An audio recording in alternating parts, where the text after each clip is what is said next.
आदाब। आज की खास खबरें।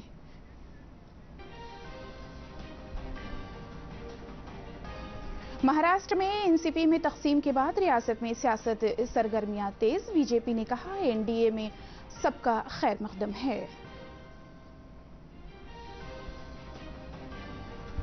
गवर्नर राजेंद्र विश्वनाथ आर्लेकर मुजफ्फरपुर की लंगट सिंह की यौम तासीस तकरीब में शरीक हुए। नई तालीमी पॉलिसी पर होगा गौर।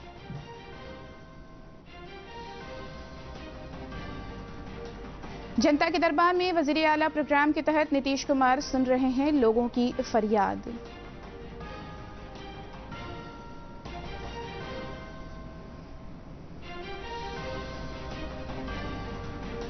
और रियासत में लगातार हो रही बारिश से गंगा और महानंदा नदी की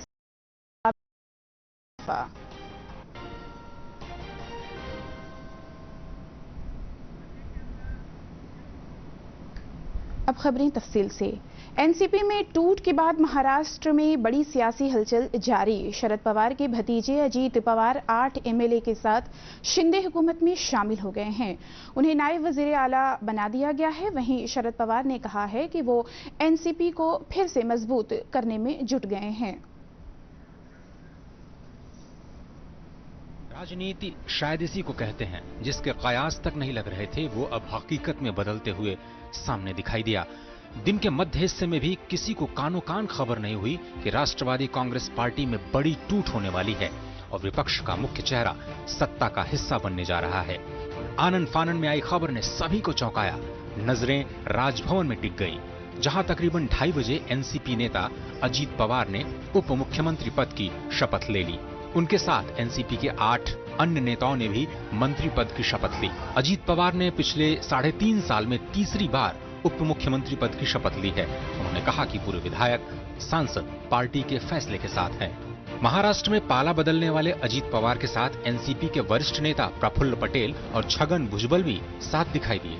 गौरतलब है कि अभी कुछ महीने पहले एनसीपी में चली उठापटक के दौरान प्रफुल्ल पटेल शरद पवार की बेटी सुप्रिया सुले के साथ खड़े थे और उन्होंने अजीत पवार की दावेदारी पर ऐतराज भी जताया था।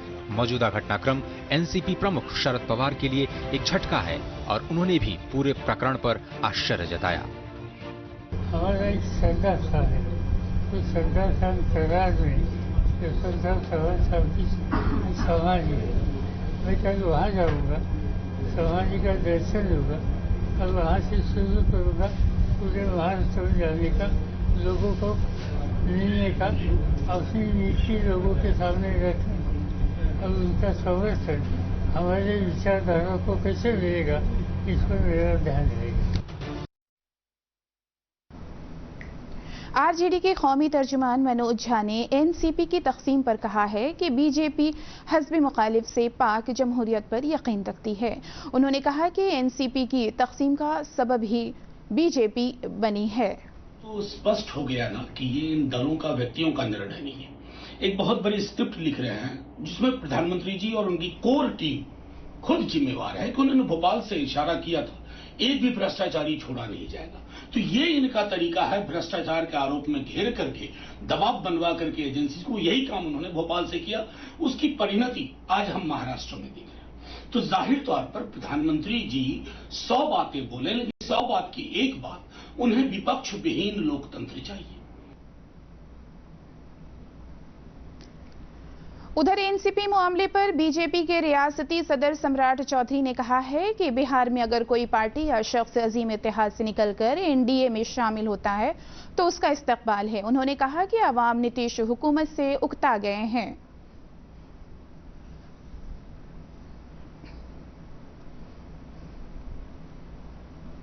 अजीत पवार जी और उनकी पूरी टीम आई, यहाँ भी कोई आएगा तो उसका स्वागत करेंगे।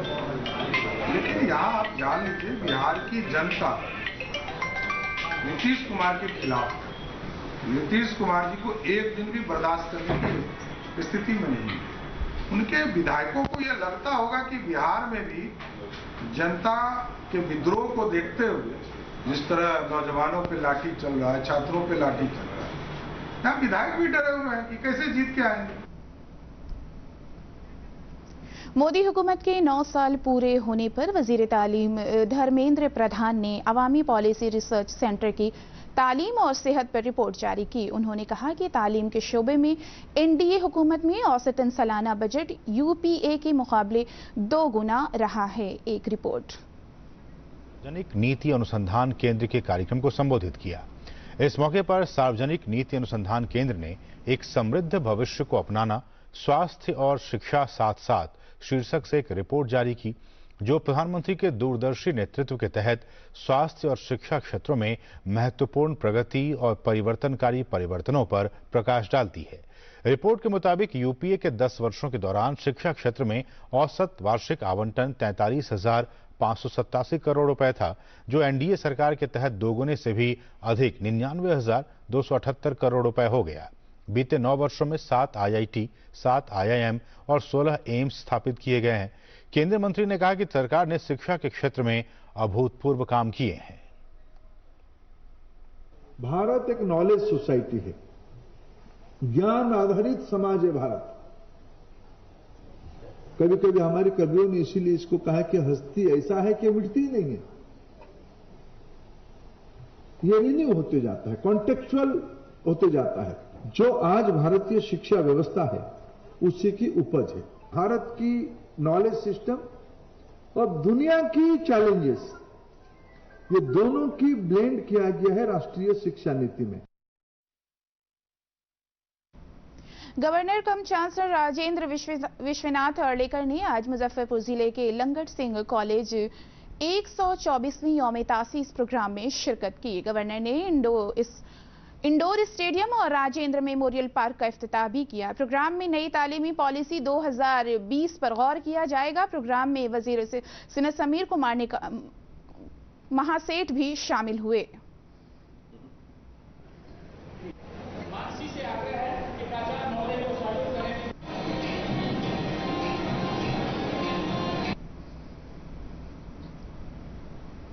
जनता के दरबार में मुख्यमंत्री प्रोग्राम के तहत आज वजीर आला नीतीश कुमार आज रियासत के मुख्तलिफ जिलों से आए लोगों की फरियाद सुन रहे हैं। प्रोग्राम में वजीर आला नीतीश कुमार के अलावा मुख्तलिफ वजीर और हुक्काम मौजूद हैं। प्रोग्राम के दौरान वजीर आला मुतअल्लिका हुक्काम को मसाइल के हल के लिए जरूरी हिदायत दे रहे हैं।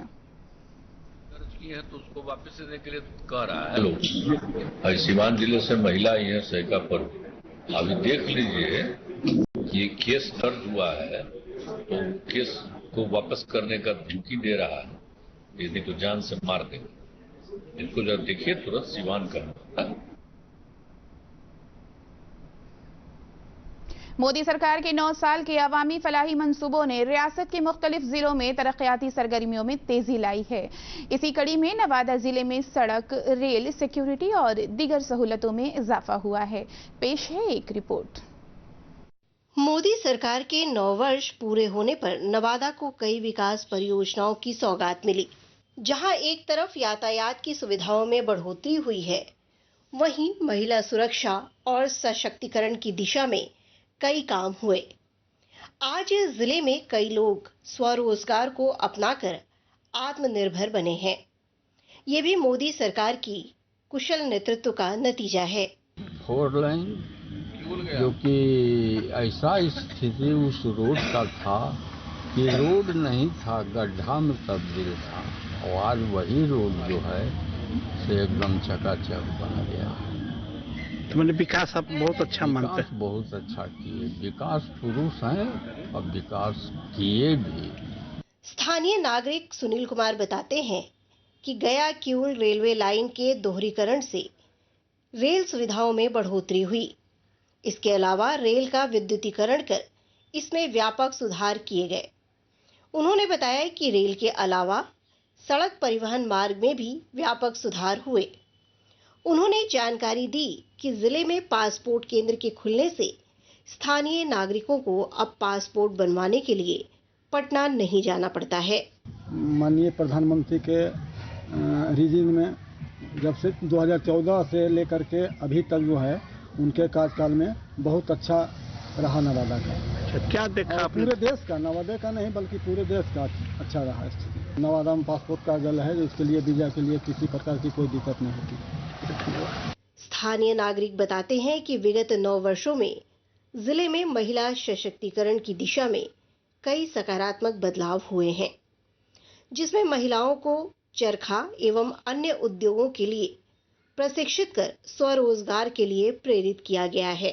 बहुत अच्छा लग रहा है, सुकून मिल रहा है। हाँ। पहले से भी टाइम भी बहुत कम लग रहा है। अच्छा, आराम भी लग रहा है चलाने में। पहले खर्च अधिक था, अभी कम हो गया है। कम गया। तो ये सरकार बनाई, प्रधानमंत्री के द्वारा ये बनाया गया, कैसा लग रहा है प्रधानमंत्री का काम? बहुत अच्छा लग रहा है। स्पष्ट है कि 2014 के बाद जिस तरह से नवादा ने विकास की नई परिभाषा गढ़ी है, वो मोदी सरकार की विकासशील सोच को दर्शाती है। नवादा से श्याम सुंदर की रिपोर्ट, दूरदर्शन समाचार, पटना।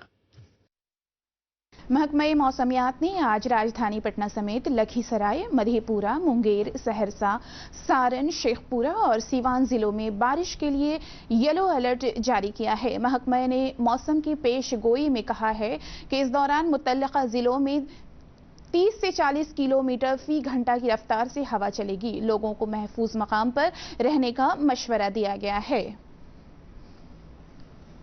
राजधानी पटना में गुज़िश्ता 3 दिनों से जारी बारिश के बाद मुख्तलिफ मकामात पर गंगा की सतह आब में इजाफा हुआ है। सैलाब कंट्रोल रूम दीघा की रिपोर्ट में ये बताया गया है।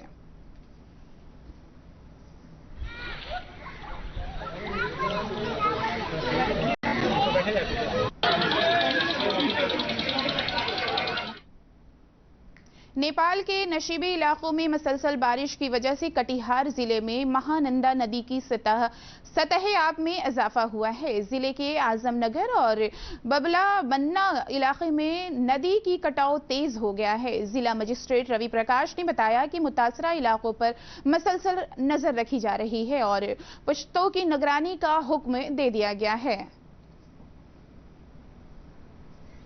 महानंदा के जल वहाँ पर विभाग के साथ अभी भी इस बैठक में भी जानकारी साझा की गई थी। अभी फिलहाल डेंजर लेवल से नीचे है।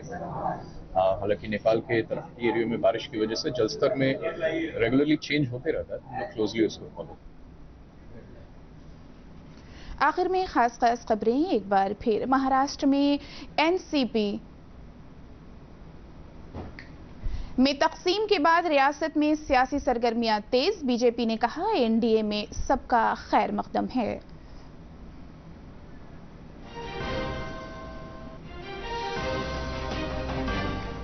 गवर्नर राजेंद्र विश्वनाथ अर्लेकर मुजफ्फरपुर के लंगट सिंह की यौम तासीस तकरीब में शरीक हुए। नई तालीमी पॉलिसी पर होगा गौर।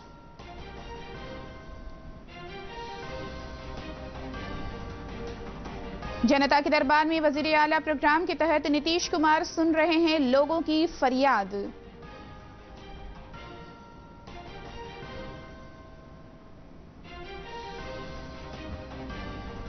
और रियासत में लगातार हो रही बारिश से गंगा और महानंदा नदी की सतह आब में हुआ इजाफा।